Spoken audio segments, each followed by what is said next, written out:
নতুন বছরের শুরুতে জাঁকিয়ে শীত পড়েছে সর্বত্র। আর এই শীতের মরশুমে ভোজন রসিক প্রিয় বাঙালি গরম ভাতের সঙ্গে পাতলা মুরগির মাংসের ঝোল খেতে পছন্দ করেন। অনেকে অনেক রকমভাবে মুরগির মাংস রান্না করেছেন। তেল ঝাল মশলা দিয়ে মুরগির মাংস হোক কিংবা আদা রসুন পেঁয়াজ দিয়ে মুরগির মাংস। তবে এই রকম মুরগির মাংস রান্না তো সবাই খেয়েছেন। তবে আজকে আপনাদের শেখাবো একটি অন্য রকমের মুরগির মাংস রান্না। পোড়া মশলা দিয়ে মুরগির মাংস খেয়েছেন কখনো?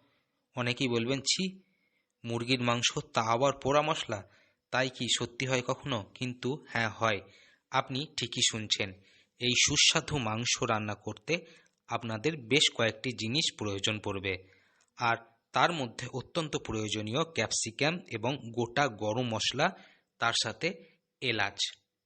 প্রথমে গ্যাসের হালকা আঁচে কিংবা বাড়ির উনুনে ক্যাপসিকাম পেঁয়াজ টমেটো আদা রসুন লঙ্কা সবকিছু 10 মিনিটের মতো প্রথমে গ্যাসের হালকা আঁচে বা বাড়ির উনুনে 10 মিনিট মতো পেঁয়াজ লঙ্কা আদা রসুন ক্যাপসিকাম টমেটো এলাচ এবং লবঙ্গ পুড়িয়ে নেবেন।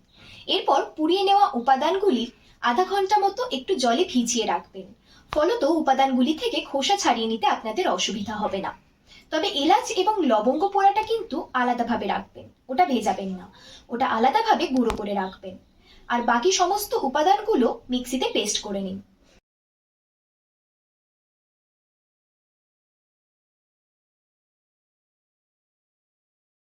পুড়িয়ে নিতে হবে এবং তারপরে ঠান্ডা জলে ওই সমস্ত উপাদানগুলি আধ ঘন্টার জন্য রেখে দিন। এর ফলে আপনাদের পোড়া অংশের খোসাগুলি ছাড়াতে অসুবিধা হবে না। সেই সমস্ত উপাদানগুলি রাখুন অন্য একটি পাত্রে। এরপরেই সমস্ত উপাদানগুলিকে মিক্সিতে বেটে নিন। তবে এলাচ এবং লবঙ্গগুলিকে ভিজোতে দিলে হবে না। পোড়া এলাচ এবং লবঙ্গকে গুঁড়ো করে নিন। এরপরেই কড়াইয়ে হালকা সর্ষের তেল দিয়ে একটি পেঁয়াজ কেটে সেটিকে লাল করে ভেজে তার ওপর বেটে রাখা সমস্ত উপাদানগুলি ভালো করে মিশিয়ে নিন। এরপরেই তার ওপর মাংসগুলি দিয়ে কষতে থাকুন। যখন বুঝতে পারবেন মাংসগুলি সেদ্ধ হয়ে গেছে, তখন আগে থেকে গুঁড়ো করে রাখা এলাচ এবং লবঙ্গ ছিটিয়ে হালকা ধনেপাতা দিলেই তৈরি হয়ে যাবে পোড়া মশলা দিয়ে মুরগির মাংস।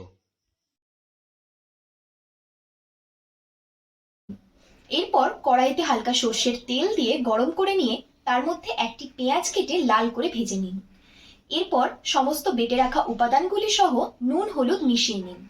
এরপর কড়াইতে মাংসগুলি দিয়ে কষতে থাকুন। যখন বুঝতে পারবেন মাংসগুলি সেদ্ধ হয়ে আসছে, তখন আগে থেকে গুঁড়ো করে রাখা এলাচ এবং লবঙ্গ গুঁড়োটা দিয়ে আর সামান্য ধনেপাতা দিয়ে নামিয়ে নিলেই তৈরি পোড়া মশলা দিয়ে মুরগির মাংস। নমস্কার, আমি অদ্রিজা দেবনাথ, বীরভূমের রামপুরহাট থেকে। বীরভূম থেকে সৌভিক রায় রিপোর্ট, লোকাল 18 বাংলা।